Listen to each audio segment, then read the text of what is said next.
also banned out Bjergsen. We saw him running that one yesterday to great success. That was the game they actually won one, actually, I believe. Lysandra, well, Kerp or From, take your pick, because they've both been running that one. Shen, the final ban. So these teams done their homework, prepared for this one. They know what they want to ban. What are they going to pick? Elise is still open, and the Shen ban I really like, because not only did NIP only pick up the victory while Mima was playing Shen, they don't want to pick that around the composition. Now, the last time we've seen a Zed being played by Bjergsen, it was in combination with Mima Shen, and they ran rings around Nietzsche Makers 8, I think it was. And I like that play. When we seen Bjergsen playing Karthus yesterday, it was very lackluster. He's a playmaker. He's going to be in your mace. He's going to have a mechanical champion. Zed is definitely one of them. You see Aaron there called himself the father of the team. He cooks, does the laundry, does everything. Seems to be the team captain, definitely the mouthpiece, that's for damn sure. Joe brought a bag of laundry in today and dropped it off, asked him to sort it out. I wonder if he's going to play Vi. And the reason I highlight that, I'm not particularly impressed with his Vi. Partially because the team comps that they built around it haven't exactly worked. I also felt like his targeting on his ultimate was a little bit questionable at times, so I prefer to see a slightly different champion. I think a Hecarim would do a similar job, arguably better. Well, I could have put money on Maluno locking in Jarvan straight away. We do see the fact that Varus and Fiddlesticks have been locked in. Fiddlesticks actually taken a number of bans over the last few days, but Jerry going to be happy with that one. It's actually a pretty good counter to Zed as well. It is a very good counter to Zed. It's also a very good counter to the likes of a Vayne pick, because that fear from the Terrify is just so strong. You can just throw that on, lock Vayne up for a couple seconds, and then immediately focus her down. So I like that pick. It's also going to dissuade Freeze from maybe going that route. With Zyra being locked in, I wonder if they're going to maybe even go for a Zyra Ashe combo, which has been sort of all the craze in the last couple of weeks, both NA and in Europe. Well, you talked about the Vi. It has been locked in.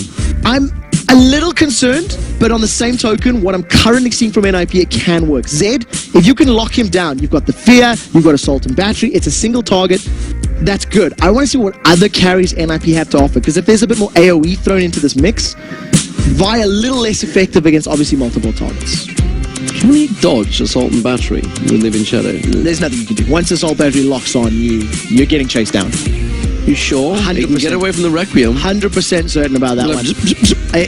If he's going to time it... I want to see Vi going, chasing him around. There may be a possibility of like a reroute and then slamming into the ground after, but I'm pretty sure he'll chase until the ability lands. Yeah, we've just given a couple more YouTube drunken videos there I'm fairly certain somebody's tested this myth and is basically yelling, saying it's so obvious. But yeah, we'll find that out shortly. Okay, so Yorick being picked again for Mima. That means it will, of course, be Bjergsen on the Zed, and it's going to be the Caitlyn-Zyra combo this time around. What will be the final pick here? It will be for the top lane, and it's going to be against the Yorick.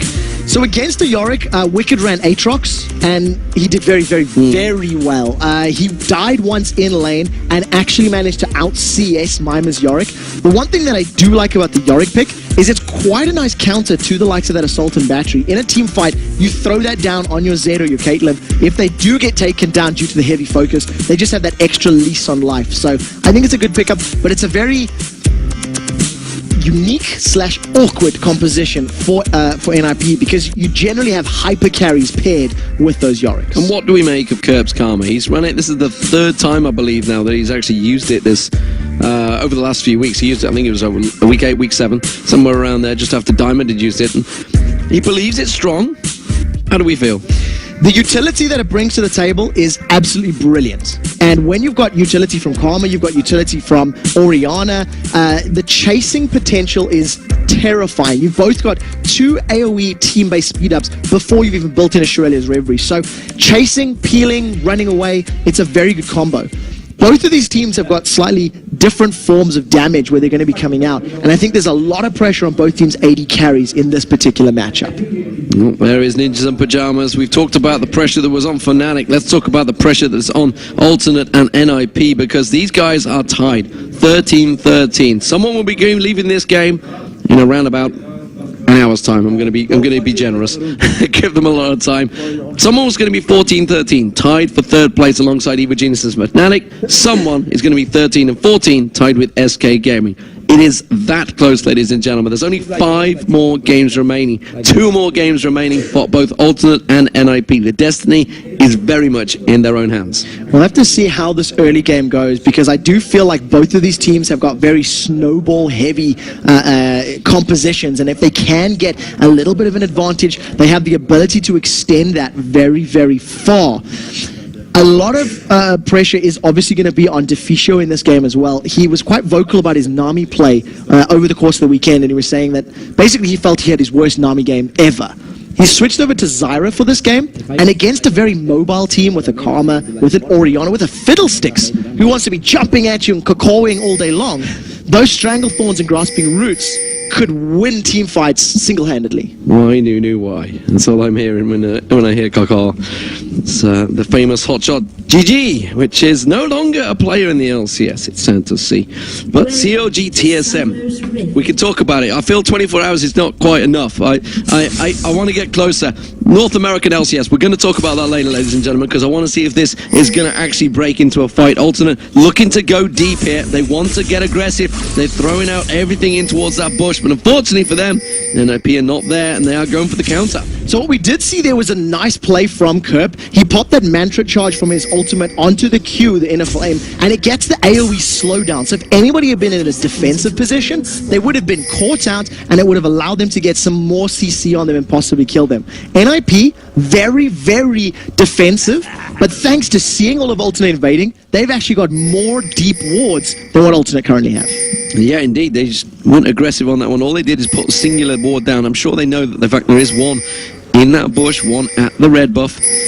And looks like the rest of Alternate are moving around there, but they have a fairly decent vision of them. And Ninjas in Pajamas are going to stick defensive. So we're not going to see anything opening up here. Let's have a look at what the lanes are going to work out with. We are going to see Kraton and Jerry. They are heading towards the bottom lane, which means Kurt will be in that top.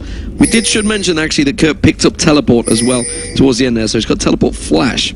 So in terms of the teleport ganks, Yorick versus Calm is going to be a farm fest at the best of times. Because of the fact that Yorick's going to have pretty good sustain thanks to his Omen of Famine, he's going to be able to just heal back up with that E. Karma's got pretty good poke in the early game, but I do feel like it'll be countered as long as Mima manages his mana correctly. And Mima's not going to be able to chase Kerp. Kerp's just going to be able to root him in place and hold him there. So the teleport signals, I'm going to play passive in lane, farm up, and help win other lanes. And that's very important because it's the other lanes that'll have to carry the game for Alternate. That's where the damage comes from. We'll see how it works out. Freeze and Deficio, you see them back in towards this bottom lane, and immediately piercing arrow on towards Freeze. Freeze actually messed up his attack on that ward as well in earnest. He cancelled the attack motion by moving just a little bit too soon. Doesn't manage to get that extra hit on it, but not going to affect him too badly just yet. Right now, Freeze and Deficio in this lane. The first couple of levels, Freeze has a very strong advantage against Creatine and Jerry thanks to the range that he's got. And Renee with a small misplay already. Could that be nerves? Definitely could be nerves. We also saw Jerry actually stealing away a CS with that Dark Wind bouncing around. It's like, sorry, I totally didn't mean that. You can't really control it in a perfect situation. Where it's going to bounce. It's going to be the nearest minion there, and it's like, oh look, I might just get a CS if I bounce. Oh, that's unlucky.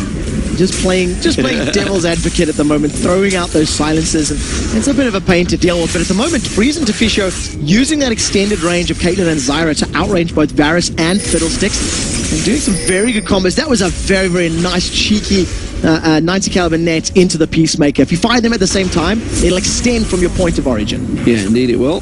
But look at the pressure in the top. Mima actually being forced back a little bit by Kerp here and actually doing a grand job. But in terms of CS, still very close. Yeah, Mima's just going to... he's waiting for a couple of levels to get that Omen of Famine leveled up. He hasn't even put a single point into his Omen of War, the Q, because he needs sustain to deal with Kerp's, long-range harass and long-range poke. But as we said, there's no real kill potential there. The mid lane, as we're getting closer and closer towards 6, that's the one where I think things could get very explosive very, very quickly. Well, speaking of kill potential, Aranea was trying to find a kill in that bottom lane, but unfortunately he dashed straight through on towards one of Deficio's plants, which gave him full vision of that one. Maluno, He's heading towards the mid lane. He wants to look again aggressive on Frontline. Bjergsen's putting a bit of poke down on towards him. And he's playing this one very cautiously. Started out with the Doran's Ring though. He knew he was going to be up against AZ in that mid lane. Didn't go for the cloth armor. So very, very conscientious play. He realized that he could take advantage of his range on the ball and allow the ball control to play as a buffer between himself and Bjergsen Z. In addition, we've seen Bjergsen Z so often, we know what to expect. Right now, can Maluno get a knockup? That is the real question, because Creatine, that's 210 HP. He's in trouble. He's in trouble. The Dragon Strike comes out. Not quite enough damage on Creatine, though. One little poke, but it's a flash burn. And a very good fear from J-Ree. He managed to avoid Maluno getting that auto attack. I think if Maluno had got the auto attack down, plus the passive HP damage, it may have actually been enough to kill Creatine there.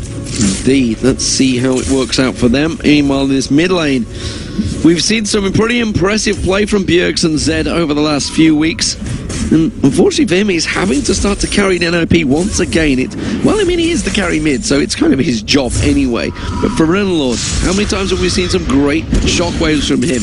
However, I would say the last few weeks, he's been underperforming. I would call him out more specifically for the last 2 games, because what we've seen from Fernand's Orion this weekend in particular has not been what we used to. There was that highlight reel on Twitch yesterday, I think it may have been against EG actually, where he popped the shockwave and only got a Banshee's Veil, misreading the command attack and hoping it was going to get the Banshee's Veil spell shield broken, and it didn't work out. However, against NIP, it is going to be a little bit easier to read the NIP composition, so it should be a little easier to land those abilities. We do see Aronair taking a peek towards this mid lane, significant lock-in, but Bjergsen's going to be so hard to pin down. They're going to have to land this one perfectly. You can look at Frontline's hit points. You can tell that Bjergsen's already had his wicked way with Frontline a touch there, and Aronair is simply going to have to come in and defend. Yeah, so the Deathmark was used as well as the Ignite, so Bjergsen's looking to set something up, and it's something we've actually seen Bjergsen doing fairly often, just to get lane dominance, just to make Frontline play defensively, force him to miss, force him to miss a couple CS, and make him panic about his positioning. Maluna's coming in towards his top lane. Kerp actually being quite aggressive. Flash was forced again. That's the second flash that Maluna was forced out of alternate. He's about to hit level 6 as well, so with Cataclysm up and no flash in the top or bottom lanes, Maluna will just rinse and repeat these ganks to try and secure first blood for his team. And we'll see if it works out. Mima, though, with no mana, he's going to have to head back soon, which is why Kerp, who has just been back, seems to have that advantage right now. Got the double Doran's Ring and the Crystalline Flask, along with that health pot and the biscuit, which he picked up very early, in fact, from his masteries. From the masteries, I do want to point out that Mima, this is the first time in the 3 games we've seen him play that he's staying even, almost, on CS with his opponents. By about 7 minutes in against Wicked, he was 25 odd creeps behind, so definitely feeling a little bit more comfortable on the likes of Yorick than he was earlier in the weekend. For me, Yorick's an interesting pick with this team combo. I mean, yes, there's a Z in there, or a Caitlyn. That's really all you're going to use it for. The reasoning for the Yorick to get that Omen of Death down is because of the lack of heavy burst damage from the rest of the team. Jerry's caught. The Ignite's going to be ticking, but it's not going to be enough. The health pot should survive him, and there was no backup support from Maluna, so he didn't come in there, but that's another flash burn. And Freeze and Deficio are solidly winning out this lane. There's a 20 CS advantage that they've already built up. Both flashes down, and Maluno now has Cataclysm. So if Creatine and J-Ree overstepped past the river, that may be the lane where first blood is secured. They may try and bait this one, but Aronair is waiting in the winds. Assault and Battery is now available, but there's a ward in that river. Blue buff comes up, and Lord's like, you will come here and give me this. And the thing that I wanted to highlight about that Omen of Death, even though there's no hyper carry, once the shockwave is down, it takes quite a while for Karma and for Vi and for Varus to actually pick up kills, whereas Zed has got a lot more insta-kill potential in addition to a full build Caitlyn, can really deal a lot of damage. So I think the idea is that once that burst is down, they can just out-DPS him with like a 6v5 fight. Oh, the aggression continuing. The shockwave pulls out. Assault and Battery followed. Not really stacked up very well. The Deathmark's going to turn around. He's going to pop. That's going to be first blood. It will be countered. Aronair should be able to finish this one off. Living Shadow is going to be available in the move. Not quite in time.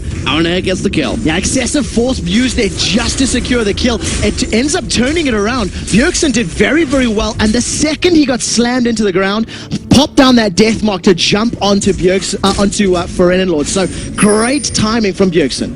So both mid laners killed. The assist, though, more importantly, going across to RNA. So technically, Alternate come out on top there because they got the kill and assist. And it means that there is pressure actually back on towards them in the middle. But look at this bottom lane. It is being very aggressive. Top lane Mimer's been a little bit bullied. It's now a triple Doran's ring for Kerp. So we've seen more of these triple Doran's blades over the course of the weekend, and it gives you a nice power spike, and it allows you to take a little bit of control in the lane a tad earlier, but it obviously slows down the next transition build when you see Mimer's only got a single Doran's item, so he'll be working towards that mana immune and some defensive armor-based stats very soon.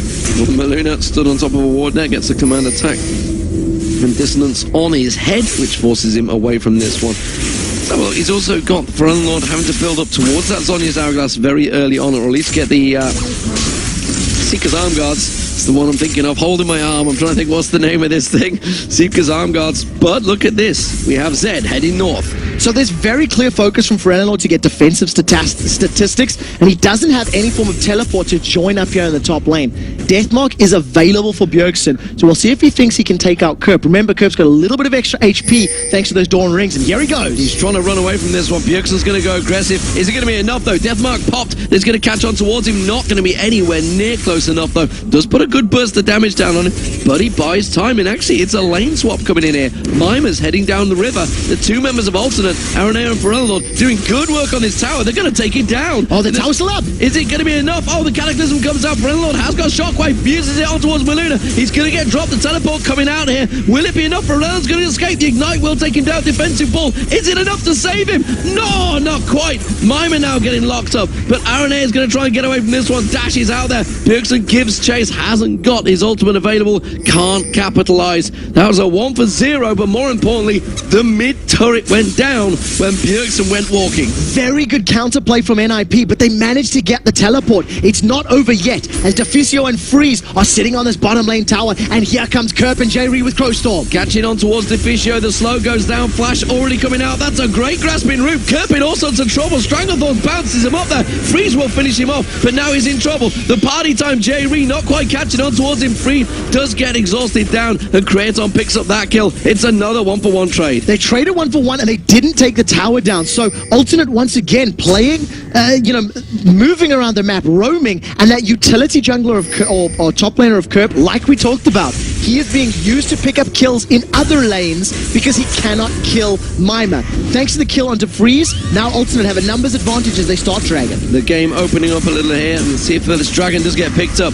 We see in the mid lane, Lord and Bjergsen both heading down to this one, coming up from the top. The bottom, is Maluna and Deficio. It will be picked up by Aranea, but Aranea are in trouble. Defensive pull used. He tries to dash away from this one. Then that's a great catch from Maluna on towards Aranea. The Ignite running. I'm not too sure they've got the damage to close this one out. Deathmark on towards Lord. He's going to pop. Uses the shield. Great turnaround there from Alternate. It is going to be another kill picked up by Kraton. Once again, trading 1-on-1, but Alternate getting a global objective, therefore coming out ahead with a 300 gold advantage. And the thing that we're seeing in both of the ganks, if you cast your mind back 3 minutes, when Bjergsen picked the fight with Kerp rooted him in place and prevented Bjergsen from dealing damage, and his death mark was a meh mark at best. And there in the second time, being thrown onto Lord, and the fear comes out of J-Ree, and that put him in trouble. Mimer and Kerp trading, but there's no kills here. So far, the versatility of Kerp, it seems to be working well on Karma. And Mimer, well, getting down there and trying to help out hasn't really impacted as much, despite the fact he picked up a kill. Let's not knock that. 4-3 currently to Ninjas in Pajamas. They have the kill advantage, but they do not have the turret advantage. And look at this, once again, Aranea waiting in the wings, can't go towards that bottom turret. There is a trap in the bottom bushes, so he might step on. There is one thing I really have to highlight because of the fact that Kraton has had both of the kills out of Alternate's 3.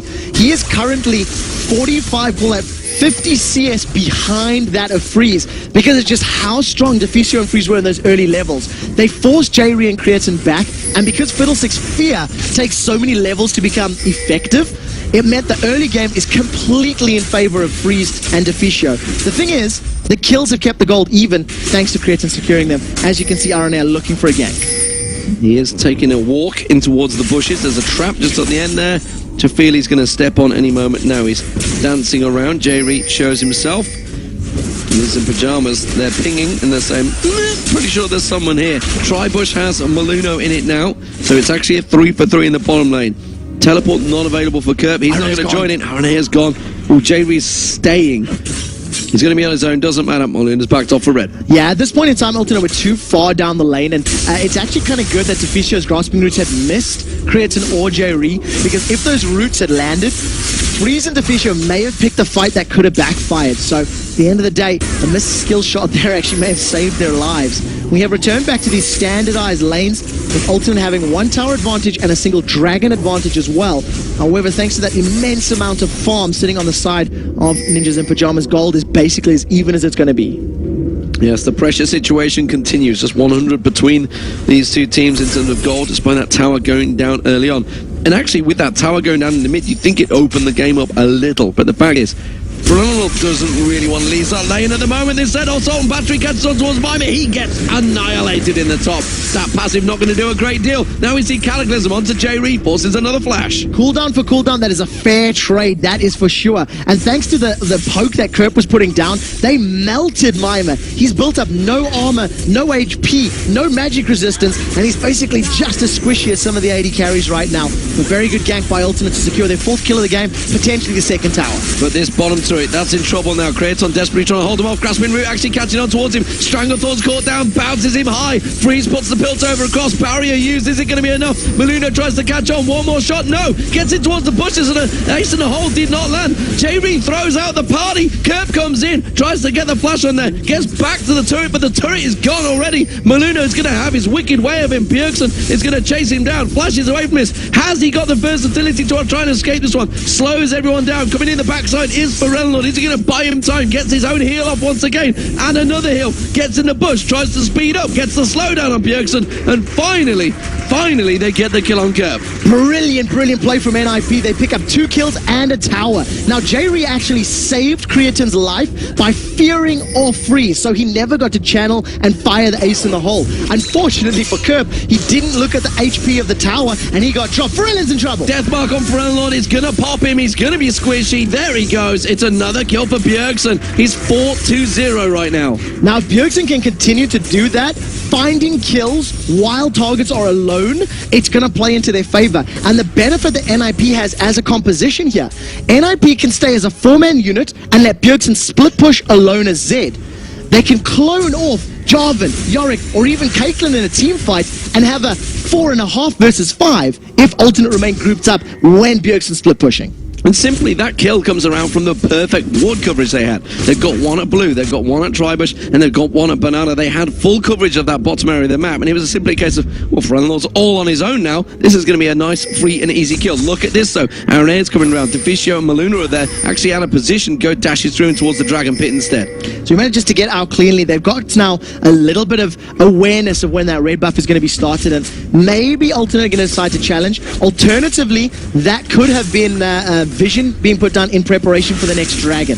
Cataclysm is up and Maluno gets instantly feared to the side, and here comes Arenea. Oh, they're going to actually leash on towards Maluno, and they're not going to follow it through because it's a straight 4-on-4, and ironically neither mid laner is available. But look at this top lane. Bjergsen off on his own split push, and he will do some serious damage to turrets with that Blade of the Rune King and Brutalizer. That's the ace in the hole. It gets blocked out by J-Reed, not finding his target, but that's going to be a turret down. It's the second one of the game for NIP. I've just understood what NIP's composition and game plan is going to be. They're going to leave Bjergsen alone, and they're using Yorick and his ultimate to make sure that those pseudo 4v4s and 4v5s are a little bit easier to deal with. Bjergsen is going to try to do to Alternate what Fnatic did to MYM. Play the map, get the towers, get the objectives. Getting the numbers as well, and actually he's sticking around in the top lane, stayed in the bush. Kerp came down, thought he got rid of free time, and gets back on towards that inner turret. Bottom turret's going to go down. Forelnord trying to do a similar thing. Hasn't really got the tower push ability. Maluno being taken very low here by Arenea. He's going to have to give up chase, as you can see the rest of NIP. Point in time, there's nobody that can really deal with the burst that's coming out of Bjergsen. So Alternate have to try and find some way to control the split push or to force objectives. A 4-man NIP are looking at. There goes Crowstorm. Crowstorm comes out, simply forces NIP back. Is it going to be enough? The rest of the top top team. Bjergsen actually closing now. J-Ree, where are you going? He's dead. Chain of Corruption comes out. No, he's not. Defensive ball. Stranglethorn's not going to catch on towards him. A fantastic Chain of Corruption. Kraton returns the favor of saving his support's life. And because Freeze had used the ace in the hole earlier, he wasn't able to use it when a kill was available. Now, even though Alternate picked up Dragon, it has allowed NIP to group up in this mid lane, and with the minion wave not far behind, they may stick around to try force the tower. Doesn't look like Alternate are going to allow it. They're going to defend and force them back. It's only Jerry that went back here. Kraton's farming out those wolves. So, let's take stock of the situation. 7-4 in kills. Still just 400 gold between these two teams. That is a dragon apiece, I believe, and may even be an Alternate that's got 2 dragons so far. It's 3-2 in turrets. That inner top turret, I'd like to take a look at that and see how much damage that Bjergsen actually got on towards it. We didn't quite get a glimpse because he was pulling a lot of damage down. He took it below half health, so Bjergsen's done some good work in that top lane. At this point in time, it's up to Alternate now to start grouping up and trying to use their superior utility and team fights to prolong team fights and focus targets down. However, the most important thing about a fight for Alternate is to keep Creatine alive. If Creatine goes down at any point, their main source of damage is finished. Even though Ferenalord's got his Zhonya's Hourglass up, it's not quite Shockwave insta-kill all of NIP potential just yet. Just yet, that is the question. With the Zhonya's Hourglass on Ferenalord, that's going to discount Bjergsen's ultimate, so that's going to work out well. With J-Ree, that's going to discount his ultimate as well. So actually coming to a team fight, they could control Bjergsen, but Bjergsen doesn't want to be in that team fight. Yeah, and Bjergsen's focus isn't actually going to be Curb or Ferenalord. He really wants to remove Creatine from the map. It's Creatine that is the real consistent damage over time threat that they're worried about. So we'll have to see how easily he can get in there, as Bjergsen is almost going to get caught out. RNA realizes he can't take on somebody who's 4 levels above him. No, charging up his fists and thought, this is probably just going to bounce off him, honestly. But look at that turret. That's what I was talking about. The damage that Bjergsen's done there. He's been working away on this one, and that's actually buying NIP time. Look at the mid lane now. You can see there's only 2 members of Alternate here. They're going to have to give up on this one. Kraton is going to come back in. They're holding on for as long as they can. Now, Alternate are doing a little bit better at dealing with the composition. RNA is caught. Deathmark in there, but Assault and Battery works wonders. And that actually, on the tower, Bjergsen took more damage than RNA. Yeah, and now that you see Ferenalord coming up, he's forced to back away. But since Ferenalord got pulled backwards, they're going to put damage in the mid lane and maybe get this tower now. Surprise party, Fiddlesticks. Not really a surprise, that's for sure. But they expected Jerry to be coming out of that bush. Ferenalord got around there. This turret is holding, though. It is standing. It's like Zulu in the middle. Now, what Alternate are currently doing is answering the composition of NIP. They're saying stack when they need to, and they're leaving the champions that can deal with Bjergsen as and where applicable. They were unable to do this against SK Gaming, whose teamfight team shut them down. So Alternate definitely showing signs of improvement. However, the moment Kerp shows his face, this may be the go signal. He does have teleport available, so keep your eyes on Maluno. He does have Cataclysm up. They're going to have to either force something in the mid lane or defend, like you say, that top turret. We see Aranea and Ferenalord going up there. I tell you, this is brave stuff. Kraton and Jerry feel they can hold out this middle turret against a 4-man NIP. This time they are backing away. That middle turret is going to go down. No minions. Or is it? Because Alternate are still holding on. There's no minions there, and with the Blade of the Rune King plus that BF sword, Creatine is destroying the minion waves basically before they get to the tower, and it's so important. Assault and Battery is going to be up in 10 seconds for RNA in the top lane, so he'll be able to defend that tower for a little bit longer. The thing is, we talked about how much of a level advantage he has over an RNA, but look at RNA, he's built as a tank. He is a tank, so he's happy to actually go toe-to-toe with Bjergsen as long as he's on that turret. It's his job right now, and with those excessive force, auto attacks splashing damage under the back line of the minions, we can see RNA is able to kill the minion wave. Teleport from Kerp. He tries to bait him in, and he may well have worked here. Bjergsen forced him towards the bushes. Is he going to have enough to try and get that Living Shadow away? No, he gets slowed by Kerp. I don't think they're going to have enough. Kerp's going to be able to leash back onto him if he can land it. Meanwhile, the middle, Stranglethorn's on Ferenalord. He's forced away. They're trying to get the aggression down. Chain of Corruption on towards Freeze. Freeze takes the tower. He has to cleanse away. Mimer backing away from this one. Back to the top lane. Bjergsen has managed to escape. Got that second Living Shadow out despite getting leashed up by Kerp. The most important thing about that, NIP lost a 4 versus 3 fight in the mid lane. Thanks to the Shockwave and the Chain of Corruption coming out of Creatine and Ferenalord respectively, they prevented NIP from not only taking the tower, but from securing any kills at all. Wow, I feel Michael Caine is stood in that middle lane right now and giving out the orders, holding off the waves of ninjas in pajamas, keeping them at bay. And look at the gold. bang on even. 7-4 in kills, that doesn't seem to matter. 3-2 in turrets, that doesn't seem to have an effect because this is holding ground. 24 minutes gone in this game. Remember, this is for a place in the playoffs. Both of these teams at 13 wins, 13 losses. Both of them tied for 5th place. Someone's going to move to 3rd, someone's going to move to 6th. And then we have to have a look at the head-to-heads once that happens because there's only 4 games left in the day after this one. See RNA getting a little bit of vision down. As you can see, Dragon's going to be respawning in 30 seconds, and it's something that RNA has done 2 or 3 times this game already. He takes some of those wards, gets some vision in and around the Dragon Pit, and sets it up for Alternate to contest. Right now, though, it's NIP with a vision advantage in that area of the map. Kerp having to go back to the top lane, keep Bjergsen at bay. Is it buying Bjergsen time? Is he leveling up? You bet your boots he is. He's up to 17, still keeping that big advantage, but Dragon will be spawning, and the rest of Ninjas in Pajamas, they want to fight for it, which has pulled Bjergsen's attention, going for the blue buff, and I think he's going to head down towards Dragon afterwards. Yeah, at this point in time, Alternate could probably rush this one up and secure it. Grasping Roots does not catch on to J-Ree, so there's no follow-up, and unfortunately, this is a 4 versus 5 until Bjergsen's there. Alternate are aware of it as they ping them out. They're trying to rush it down, but Ferelno's been caught out, hasn't used the shockwave yet, he's holding his nerve, and that's going to be Maluno. The shockwave only catching on Deficio. Stranglethorns, meanwhile, bounces up 3 members. J-Ree gets caught. That's the death mark onto Kratos. Bjergsen's going to try and get it. He finishes it. Picks up a double kill. Ferelno gets in. It's a triple kill. Arena's going to get taken down. Bjergsen gets a quadra kill, but Bjergsen comes in like Superman. Absolute decimation from Bjergsen. He jumps in there, throws out a bajillion shadows, slashes through everybody, and because the Stranglethorns knocked up so many members of Alternate,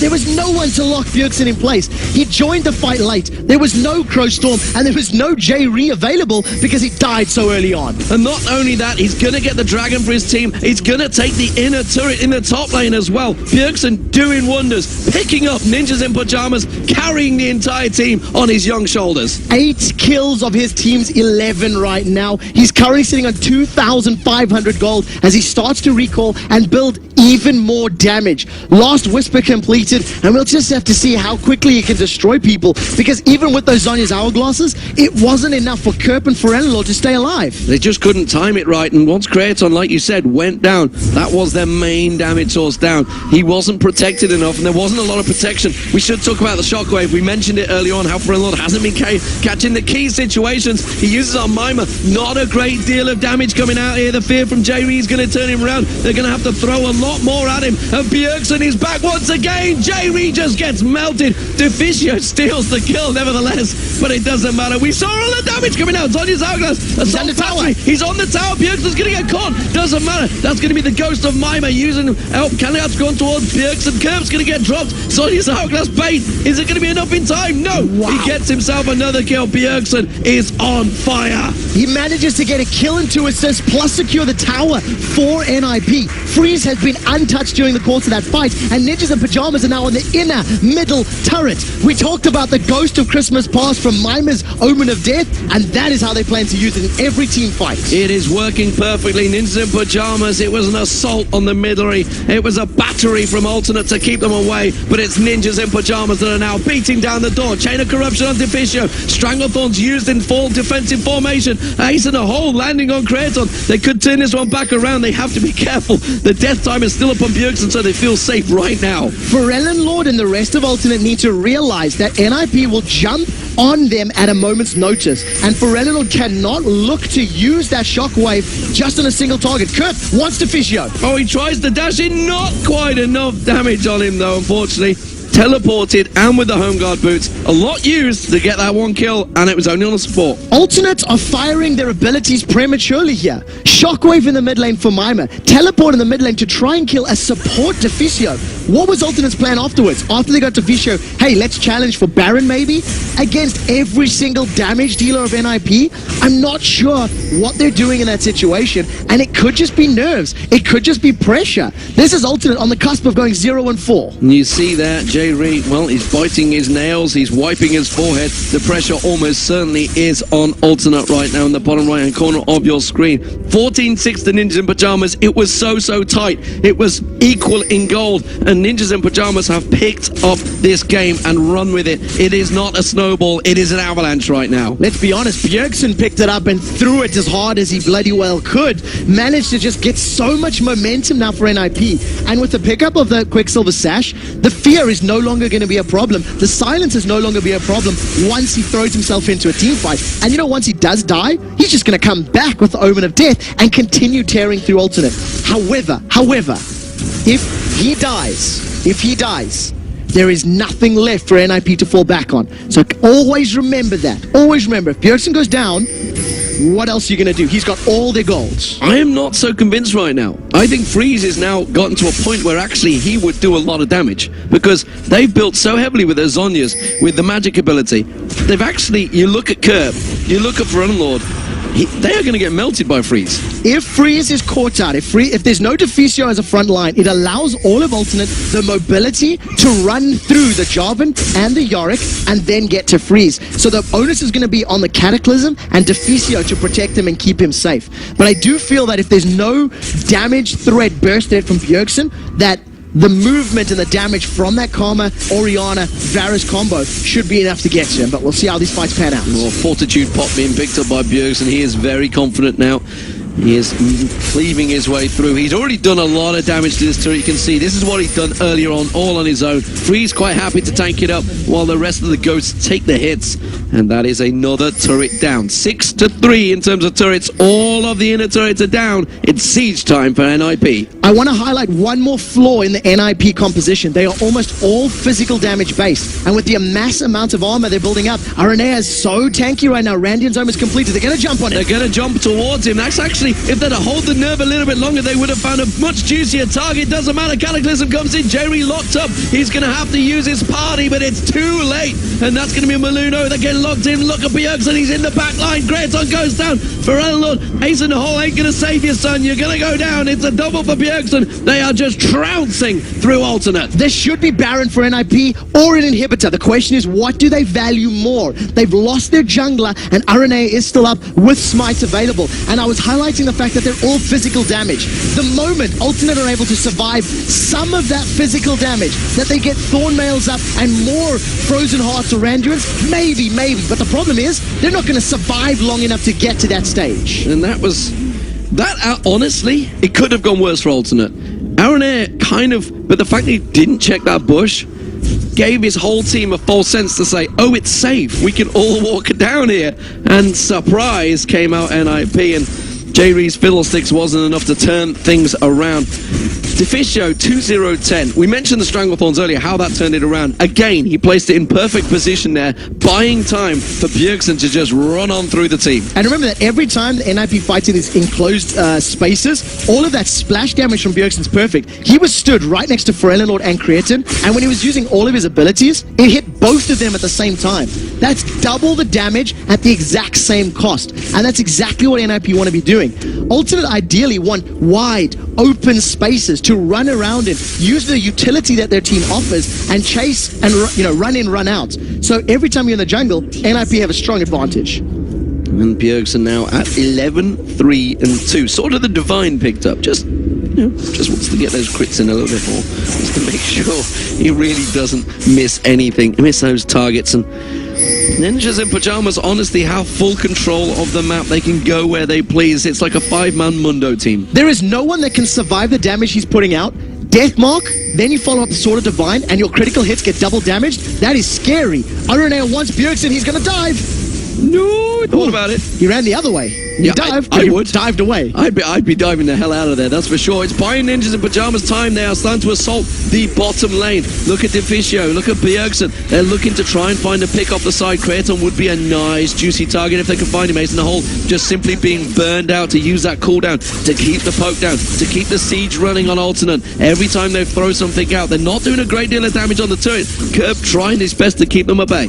At this point in time, because of the fact that they've got Jarvan, they've got Omen of Death, and they've got Yorick, NIP could tower dive if they wanted to. However, they've got a Caitlyn on their side, so these sieges work in their favor, as Caitlyn should be able to get a couple of auto attacks down every time the minion wave walks up. Unfortunately, NIP are not playing that game right now. They're just looking for poke damage that they would like to then follow up with kills. Yeah, you can see Bjergsen, he keeps peeking off at the side. Remember, there is a Baron on NIP here, so this siege is being defended fairly well from Alternate. If you remember, they held out in that mid lane for a very long time, so it's no surprise that they are keeping them at bay from the main inhibitor turrets right now. They're now getting a little bit of a burst combo. Those plants continue to do work. They're not getting too many hits on the towers, though. No, Freeze actually hasn't put himself in a position where he could get jumped on. You know, he's afraid of Assault and Battery coming in from Aranea and delivering the Shockwave. But Bjergsen, he's picked the fight. He's gone in. It's great. On, they get locked in, but it's a great Shockwave in support. But unfortunately, they are all stacked up. And Bjergsen says, thank you very much. This is my game. This is my house. And they clean it. And it's 22-8 right now. The kills don't matter because Ninjas in Pajamas have just massacred, executed, nigh on destroyed Alternate in their own base. I have never in my life seen 5 people lose their HP bars that quickly, and that was Bjergsen that did that. Bjergsen seen an opportunity, chased them, funneled them into the wall of the inhibitor, and NIP said, you shall not pass go. This is a victory for NIP, and what a convincing win. 0-4 for Alternate. 0-4 for Alternate. Would you believe it? The Week 7 was when they were top. They went from week 1 to 7. 7 whole weeks of a 9-week season. They remain top of the league. They're now 0-4 in Super Week. Ninjas in Pajamas on your screen right there. They are 2 for 2. And boy, did that win count. They are now joint third place, joining Evil Geniuses and Fnatic. And now the pressure is very much on Alternate's shoulders. They have some serious thinking to do. Their final game of the day will be against Evil Geniuses, and it is only in 2 games' time. During the course of that match, Bjergsen had double the attack damage dealt to Alternate than anyone in Alternate had done dealt to members of NIP. Such a convincing victory, and I was worried about the composition at the start until I seen them using it. It was Bjergsen all the way, split pushing until he was strong enough to win every single team fight. But you cannot discount how impactful Deficio's Stranglethorns were in every single one of the fights. Well, in all 3 of the fights. It was a Stranglethorns that allowed NIP to just shred through Alternates. I can tell you one thing. Bjergsen's not going to be getting Zed played aloud through End of bans story. again. End of story. Not a chance. And who do they play later today? My brain has just got shredded. SK Gaming.